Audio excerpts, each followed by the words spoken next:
NBC News correspondent Jay Gray joins us now from Ashdod, Israel, with the latest. So, Jay, let's start with Secretary Blinken's surprise visit to the West Bank and to Baghdad.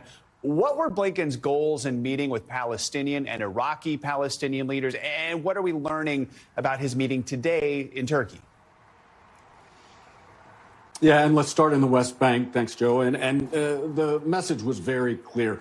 He was saying that Palestinians cannot be forcibly removed from Gaza, that they need to stay there and establish their place.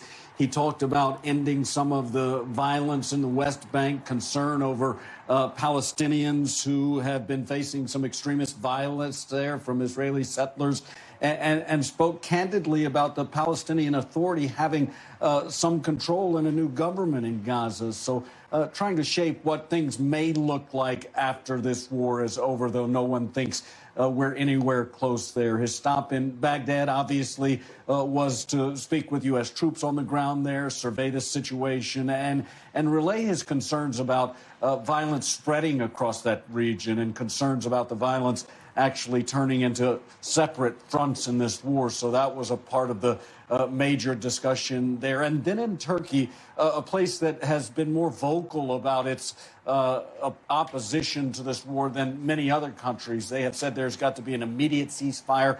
They've ended all diplomatic relations with Israel. He was there to try and ease the tensions if possible and discuss and further push the idea that America has for these humanitarian pauses to allow more aid in, to allow more of those foreign nationals out. And so he was sharing that message as well. In an area, by the way, that wasn't real receptive to that message. There were protests leading into Blinken's visit. They didn't want to see him there.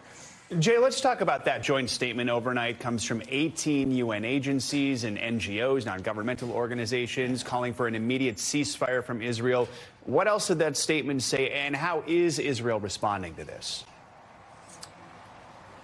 Yeah, Israel has said repeatedly, and you talked about this, Joe, that they are going to continue this fight until Hamas is gone, that they are going to continue the strikes and continue to seek out and destroy, their words, Hamas, where they are.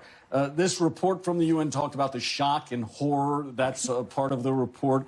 At the spiraling number of lives lost and torn apart. Rockets traumatizing families is part of another section of this report.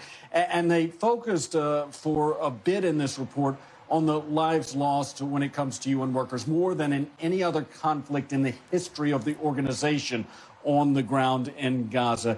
And then they did stress that there's got to be more aid moving in, a more steady supply of trucks bringing food, water, medicines, and medical supplies. And that's got to be established immediately. As you guys talked about in the intro to all of this, they closed it by saying enough is enough in Gaza. And real quickly, Jay, we know in Gaza the bombings are still intensifying. The health ministry in the Hamas-controlled Strip says at least 45 people were killed in a strike at the Al-Maghazi refugee camp. What do we know about that? Well, the IDF says that they're still investigating that explosion, and they haven't really responded to how or why it's happened, though they continue to say that Hamas is hiding amongst civilians. They're using them as shields, and that's created some problems with their strategy. They have surrounded Gaza City, as you talked about, expect to be inside in the next 48 hours. And what they expect to find there is a lot of the operational structures, a lot of the facilities they are using to organize their fight against Israel. And they hope to eliminate those facilities as well as they move in. And CIA Director William Burns also arriving in Israel today. All right, Jay Gray, thank you so much. Yeah. Thanks for watching. Stay updated about breaking news and top stories on the NBC News app or follow us on social media.